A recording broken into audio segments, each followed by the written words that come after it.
Then one of the criminals who were hanged blasphemed him, saying, "If you are the Christ, save yourself and us." But the other, answering, rebuked him, saying, "Do you not even fear God, seeing you are under the same condemnation?" Then he said to Jesus, "Lord, remember me when you come into your kingdom." That's, of course, the passage from Luke 23, 39 and 40, verse 42. What wasted lives! We know nothing certain about the two men except their occupation, thieves. Even their names had to be invented by ancient storytellers. The legends from the 2nd century AD named one of them Dismas. In sacred history, the whole life of Dismas was reported in a single sentence. He was a thief. Not a glamorous Robin Hood or famous bandit, just an ordinary thief, a ne'er-do-well. Well, as Dismas and his friend were marched out of the jail to the place of execution, a weird preacher type was added to the procession. Dismas had heard of him. I mean, who hadn't? But he never dreamed he would meet him. The thief was startled by the preacher's appearance. I mean, the man looked like death, warmed over. Blood on his face and neck from the thorns in his scalp with that crown of thorns. Blood soaking through his clothes from lacerations on his back. I mean, they must have really worked this guy over. The noise was frightful.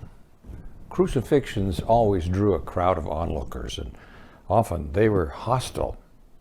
Jerusalemites hated the Romans for introducing crucifixion to their country, but they hated crooks even more. Today, though, something was different. It seemed to Dismas that there was a kind of orchestration in the mob's noise and crudeness. They were really working over the preacher man. Could this whole thing have been staged? On Golgotha, Dismas, along with his partner and Jesus, was spiked to his cross and hoisted high up into space. Pain exploded through his arms and feet. After some time, the pain no longer commanded all his attention. He began hearing the crowd's relentless taunts.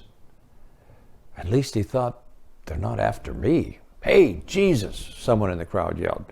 "If you come down, I promise I'll believe you. Cross my heart, hope to die." A short, skinny man with a high-pitched voice sniffed, "He saved others. Isn't it amazing that he cannot save himself?" He said he could build the temple in 3 days, someone else piped up. "Hey, preacher, won't it be kind of hard to build something with your hands nailed down?" Snickers, loud, rude, crude laughs followed each new insult. "Hail, mighty king," called a heckler, interrupting himself with his own snorting laughter. "Hail, king, you walked on water. In fact, I heard that you supposedly stopped a whole storm all by yourself. Where's all your power now?" Well, Dismas and his buddy joined the jeering.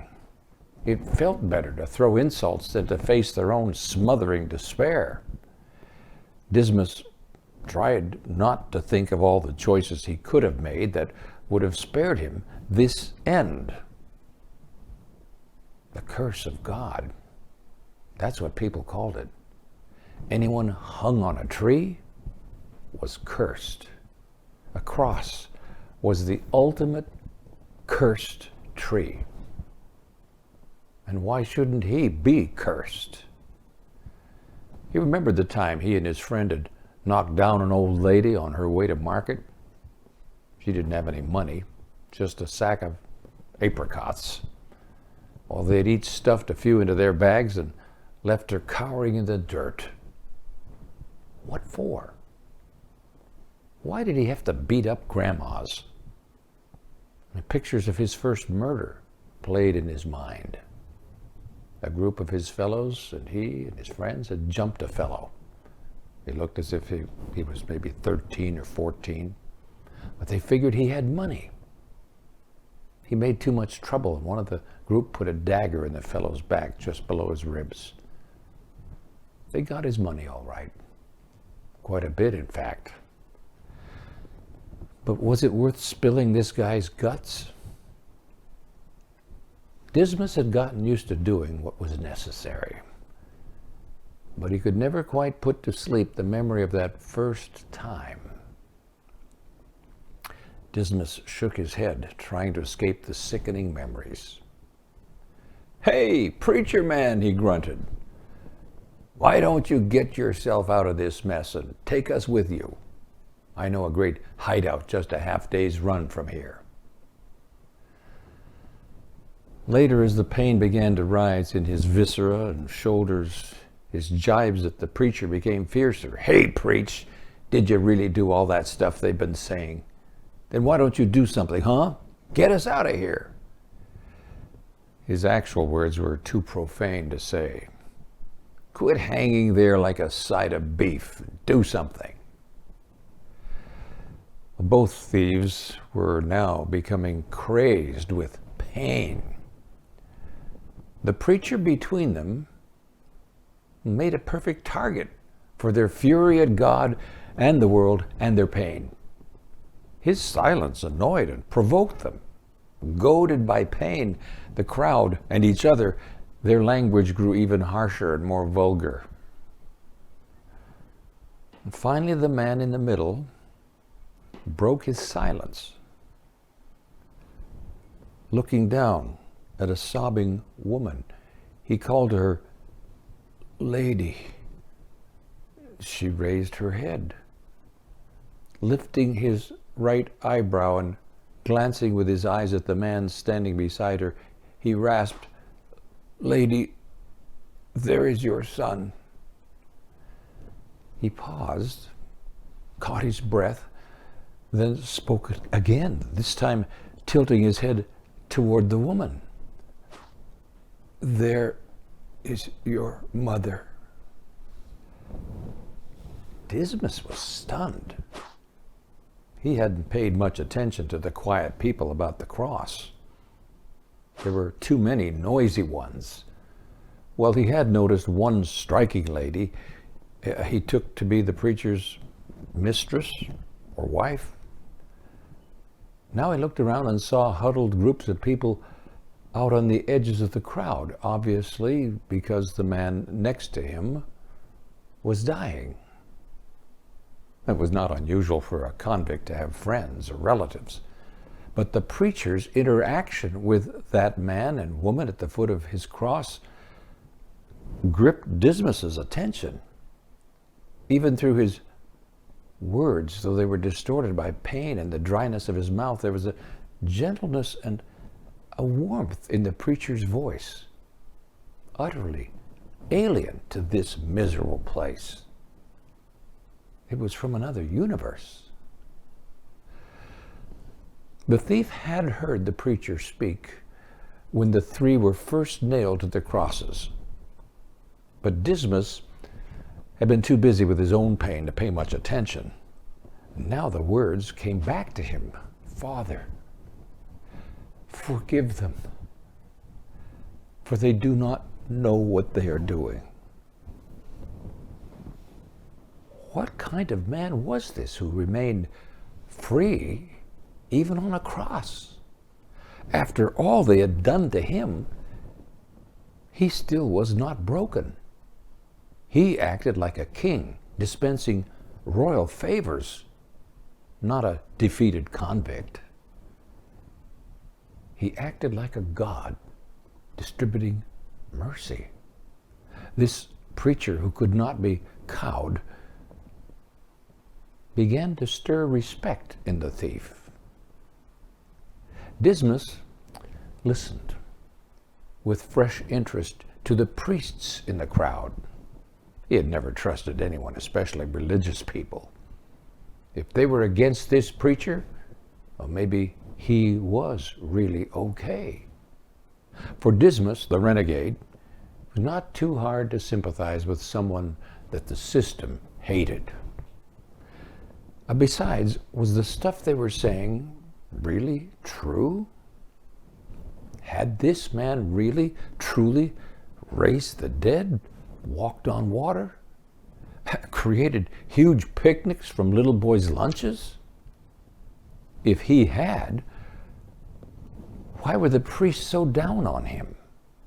Ordinary men did not do those things. Could the rumors that he was the Messiah be true? The thief began to resent the taunts against the preacher. The laughs of those religious people didn't sound that different from the laughs Dismas used to hear when his gang beat up someone. Something about their fury was unnatural. Without realizing it, Dismas had changed sides. His buddy on the third cross, however, was still going full steam, blasting the royal preacher whenever he could spare enough energy from fighting for breath. Dismas turned on him. "Shut up, you fool," he rasped. "Leave him alone. We deserve what we're getting, but this guy hasn't done anything wrong. He's innocent." The longer Dismas watched, the more convinced he was that the silence of the man beside him was a mask for strength. Dismas could have resisted brute force, but this man's strength, coupled with the gentleness he showed toward his mother, that was something else. Something strange was happening to Dismas. He knew nothing about this new sensation welling up in him. For perhaps the first time in his entire life, Dismas trusted someone. For the first time in his life, he found himself wanting to give first place to someone else, to a man worthy of his loyalty. He could hardly believe the words that came out of his own mouth. "Remember me when you come in your kingdom." Well, Jesus' reply was broken by his own gasps for breath, but the words were unmistakable. "I tell you today, you will be with me in paradise." Well, Jesus really struggled to get the words out. He was farther gone than his neighbors. "Rest easy, friend. I have a place reserved for you. Since you've offered yourself to me, I guarantee it right now. There's a place for you." Jesus smiled when he said, "Friend," and nodded his head ever so slightly before wrenching with another spasm of pain. There on that hill, in a place of execution, Jesus made a friend among thieves. What is the message for us in this story? Just this: Jesus can take the totality of your life and recycle it into a treasure. In recycling, one of the most crucial steps is separation. Not everything can be recycled. Some things, like paint containers or irredeemable trash, fit only for a landfill or an incinerator. They must be separated out. Without separation at some point, earthly recycling does not work. God's recycling operation, however, in that recycling operation, separation is not the key. There are no people nor any part of a person's life that God cannot recycle. Starting with our lives just as they are, including the most bizarre and useless elements of our personalities and our histories, God can create a tapestry of remarkable beauty and utility. The only things God does not recycle are what we refuse to put in the bin. On Golgotha that afternoon, Jesus, as the great recycler, transformed a brigand into a friend of God and a model of amazing grace. But Jesus did more than just make a friend. The Son of God did more than save a man from hell, more than make a saint out of a reprobate. He gave back to a thief the entirety of his life as something he could keep for all eternity. When the thief first yielded to Jesus, he must have been swamped with remorse. And his entire life seemed a waste. Mistakes, bad choices, futile rebellions, harmful acts. He would have been delighted for God to simply erase his whole life from the heavenly videotapes. But his desire for oblivion was contradicted by his friendship with Jesus.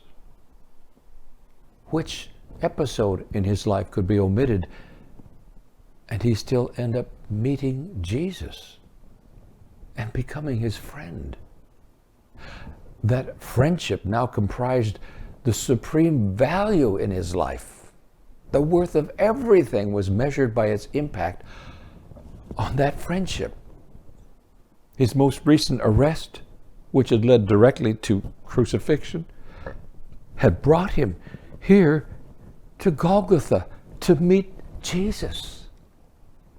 The thief's gravest mistake, the wrongdoing that led directly and inescapably to his death, also brought him face to face with Jesus. Not for anything would he undo that.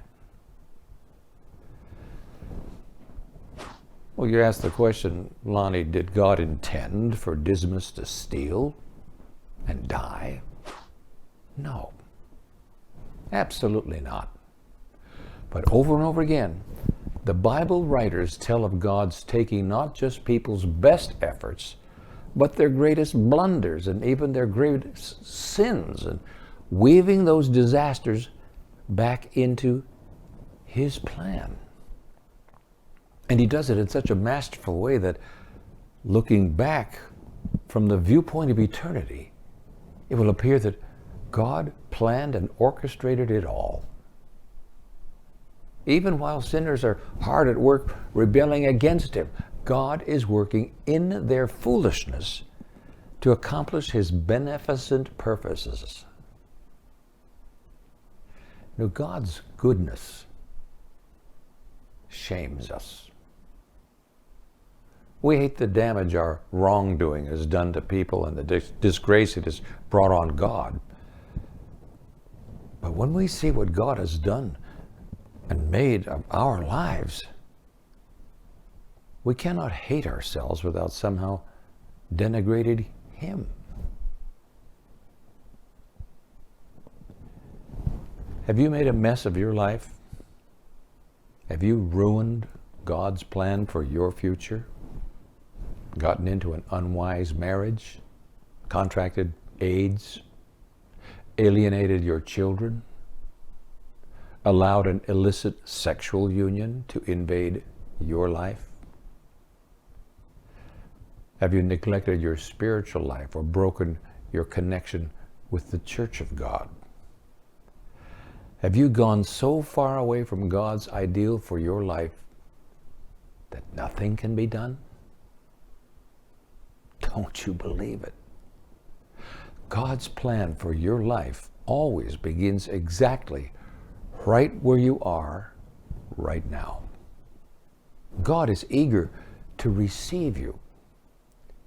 If you will give him your life in its entirety, mistakes, sins, and good times alike, he will reweave it so that from the perspective of eternity, it will appear to have been wholly under his sovereign direction.